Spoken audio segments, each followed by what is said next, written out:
அமெரிக்கத்தின் இன்றைய முக்கிய செய்திகள். அமெரிக்கம் மற்றும் ஓமன் இடையே தினசரி வாகனங்களின் போக்குவரத்து கணிசமான அளவில் இருப்பதால் எல்லைகளில் உள்ள சுங்க சாவடிகளில் சோதனை செயல்முறைகளை முடித்து கடப்பதற்கு சற்று தாமதம் ஏற்படுகிறது. எனவே அபுதாபி சுங்கத்தின் பொது நிர்வாகம் எல்லையில் ஆய்வு செயல்முறையை விரைவுபடுத்தும் நோக்கில் அல்லையன் நகரில் உள்ள அதன் மையங்களுக்கு ஏஐ மற்றும் விரைவான இடைவிடாத ஸ்கேனிங் தொழில்நுட்பத்தின் ஆதரவுடன் மேம்பட்ட ஆய்வு சாதனங்களை வழங்குவதற்கான திட்டத்தை நிறைவு செய்துள்ளது. அதாவது அமெரிக்கம் மற்றும் ஓமன் எல்லையில் அமைந்துள்ள கத்தும் அல் ஷெக்லா மற்றும் மெசியாத் சுங்க மையங்கள் அதிநவீன எக்ஸ்ரே ஸ்கேனிங் சாதனங்களுடனும் ஆய்வு சாதனங்களுக்கான 2 மைய கட்டுப்பாடு மற்றும் செயல்பாட்டு அறைகளுடன் இணைக்கப்பட்டுள்ளது. குறிப்பாக வாகனங்கள் எல்லையில் உள்ள சுங்க துறைமுகங்களில் சுமூகமாக மற்றும் வேகமாக செல்வதற்கும் பாதுகாப்பை மேம்படுத்துவது, வர்த்தக வழிகளை எளிதாக்குவதற்கும் இந்த திட்டத்தின் நோக்கமாக கொண்டுவரப்பட்டுள்ளது. புதியதாக கொண்டுவரப்பட்டுள்ள விரைவான இடைவிடாத ஸ்கேனிங் தொழில்நுட்பமானது 1 மணி நேரத்திற்குள் 100 ட்ரக்குகள், 150 டூரிஸ்ட் வாகனங்கள் மற்றும் 150 பேருந்துகள் வரை ஆய்வு செய்யும் திறன் கொண்டது என கூறப்பட்டுள்ளது.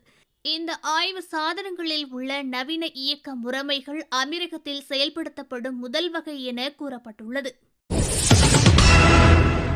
உலகளவில் நடத்தப்பட்ட ஹென்லி அண்ட் பார்ட்னரின் 2024ஆம் ஆண்டின் பாஸ்போர்ட் தரவரிசையில் ஐக்கிய அரபு அமீரக பாஸ்போர்ட் ஆனது 11வது இடத்திற்கு முன்னேறியுள்ளது.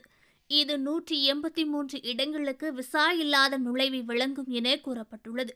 உலகளாவிய குடியுரிமை மற்றும் குடியிருப்பு ஆலோசனை நிறுவனமான ஹென்லி அண்ட் பார்ட்னர்ஸ் கடந்த புதன்கிழமை வெளியிட்டுள்ள அறிவிப்பில் சர்வதேச விமான போக்குவரத்து சங்கத்தின் பிரத்யேக அதிகாரபூர்வ தரவை அடிப்படையாக கொண்டு இந்த பட்டியல் தயாரிக்கப்பட்டுள்ளது. கடந்த 2014ஆம் ஆண்டு 55வது இடத்தில் இருந்து வந்த அமீரக பாஸ்போர்ட் கடந்த 10 வருடங்களில் விசா இல்லாத ஸ்கோர்களில் இருக்கக்கூடிய 106 இடங்களை சேர்த்து 44 இடங்கள் முன்னேறி 11வது இடத்தை பிடித்துள்ளது. உலகளவில் சக்தி வாய்ந்த பாஸ்போர்ட்களின் தரவரிசையில் 11வது இடத்தில் உள்ள அமீரக பாஸ்போர்ட் பிராந்தியத்தில் முதலிடத்தை பிடித்துள்ளது. அதனைத் தொடர்ந்து கத்தார் 53வது இடத்தையும், குவைத் 55வது இடத்தையும், பஹ்ரைன் 59வது இடத்தையும், ஓமன் 60வது இடத்தையும், சவுதி அரேபியா 61வது இடத்தையும் பிடித்துள்ளது. குவைத், கத்தார், பஹ்ரைன், ஓமன் மற்றும் சவுதி அரேபியாவின் பாஸ்போர்ட் வைத்திருப்பவர்கள் 108 நாடுகளுக்கு விசா இல்லாமல் செல்ல முடியும் என கூறப்பட்டுள்ளது. இந்த வரிசையில் இந்தியா 80வது இடத்தில் உள்ளது. கடந்த 5 ஆண்டுகளாக ஜப்பான் மற்றும் சிங்கப்பூர் ஆகிய 2 ஆசிய நாடுகளும் இந்த தரவரிசை பட்டியலில் 1வது இடத்தில் ஆதிக்கம் செலுத்தி வருகிறது.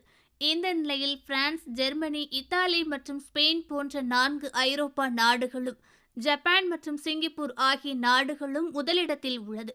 உலகின் மிகவும் சக்தி வாய்ந்த பாஸ்போர்ட் என்ற பெருமையும் இந்த நாடுகள் பெற்றுள்ளது. அவற்றின் குடிமக்கள் உலகெங்கிலும் உள்ள 227 நாடுகளுக்கு விசா இல்லாமல் செல்லலாம் என்பதும் குறிப்பிடத்தக்கது. அமெரிக்கம் கடந்த மாத இறுதியில் குளிர்காலம் தொடங்கிய நிலையில் தற்போது நாட்டின் வெப்பநிலை ஒற்றை இலக்கத்திற்கு குறைந்துள்ளது. மேலும் ஜனவரி 10ஆம் தேதி நாட்டின் குளிரான நாள் அதிகாரபூர்வமாக பதிவு செய்யப்பட்டதாக அமெரிக்க தேசிய வானிலை ஆய்வு மையம் கூறியுள்ளது. அல்லையனில் காலை 7:30 மணிக்கு வெப்பநிலையானது 5.3 டிகிரி செல்சியஸ் வரை குறைந்து இந்த ஆண்டு இதுவரை பதிவு செய்த மிக குறைந்த வெப்பநிலை இதுவாகும் என கூறப்பட்டுள்ளது. இந்த ஆண்டின் தொடக்கத்திலிருந்து நாட்டின் வெப்பநிலை 10 டிகிரிக்கு கீழ் குறைந்துள்ளது. குறிப்பாக நாட்டின் மற்ற பகுதிகளுடன் ஒப்பிடும்போது ரக்னா இந்த ஆண்டு குளிர்ந்த வெப்பநிலையை பதிவு செய்துள்ளது. இருப்பினும் ஜனவரி 9ஆம் தேதி ஜெபல் ஜீஸ் மலையில் வெப்பநிலையானது 7.2 டிகிரி செல்சியஸ் வரை குறைந்துள்ளது. துபாய் சாலையில் பாய்ந்து ஓடிக்கொண்டிருந்த குதிரையை ஒரு சில டெலிவரி ரைடர்கள் அமைதிப்படுத்தி பாதுகாப்பாக ஒப்படைத்த சம்பவம் அனைவரையும் ஆச்சரியத்தில் ஆழ்த்தி உள்ளது. இது தொடர்பான வீடியோ காட்சிகள் சமூக ஊடகங்களில் வெளியிடப்பட்டுள்ளது. அந்த வீடியோவில் குதிரையானது துபாயின் சுகீம் ஸ்ட்ரீட் சிக்னலில் அங்கும் இங்கும் கட்டுக்கிடங்காமல் ஓடுவதை காணலாம். அப்போது சம்பவ இடத்தில் இருந்த 3 டெலிவரி ரைடர்கள் துணிச்சலுடன் குதிரையை அமைதிப்படுத்தும் முயற்சியில் அதை நோக்கி விரைந்து சென்று ஒரு வழியாக கட்டுக்குள் கொண்டு வரும் காட்சியும் நாம் காணலாம். இதனையடுத்து தல்லாபாத் நிறுவனம் வெளியிட்டுள்ள அறிக்கையில், குதிரை மற்றும் பிறரின் பாதுகாப்பை உறுதி செய்து துணிச்சலுடன் செயல்பட்ட 2 டெலிவரி ரேடார்களை பற்றி நாங்கள் அறிந்ததில் பெருமையடைகிறோம் என்றும், மற்றொரு நிறுவனமானது டெலிவரி ரேடார்கள் அவர்கள் சேவை செய்யும் சமூகங்களுக்கு அளிக்கும் நேர்மறையான பங்களிப்பை நாங்கள் வரவேற்கிறோம் என்று பாராட்டியுள்ளார்கள். துபாய் சாலைகளில் டெலிவரி ரேடார்கள் வீரமாக செயல்படுவது இது முதல் முறையல்ல என்றும், ஏற்கனவே 2022ஆம் ஆண்டில் ஒரு டெலிவரி ரேடார் ஒரு பரபரப்பான சாலைக்கு நடுவில் இருந்து ஒரு பெரிய செங்கலை அகற்றும் வீடியோ சமூக ஊடகங்களில் வெளியானது.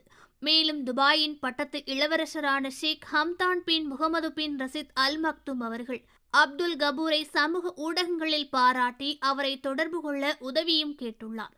பின்னர் பட்டத்து இளவரசர் அவரை சந்தித்து, உங்களை சந்திப்பதில் பெருமையடைகிறேன் என்று அப்துல் கபூரை பாராட்டியுள்ளார்.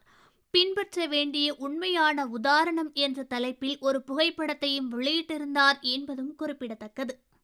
ஓகே ஃப்ரெண்ட்ஸ், இது போன்ற நியூஸ்களை உடனுக்குடன் தெரிந்து கொள்ள எங்கள் ரேஸ் தமிழ் சேனலை லைக் பண்ணுங்க, ஷேர் பண்ணுங்க.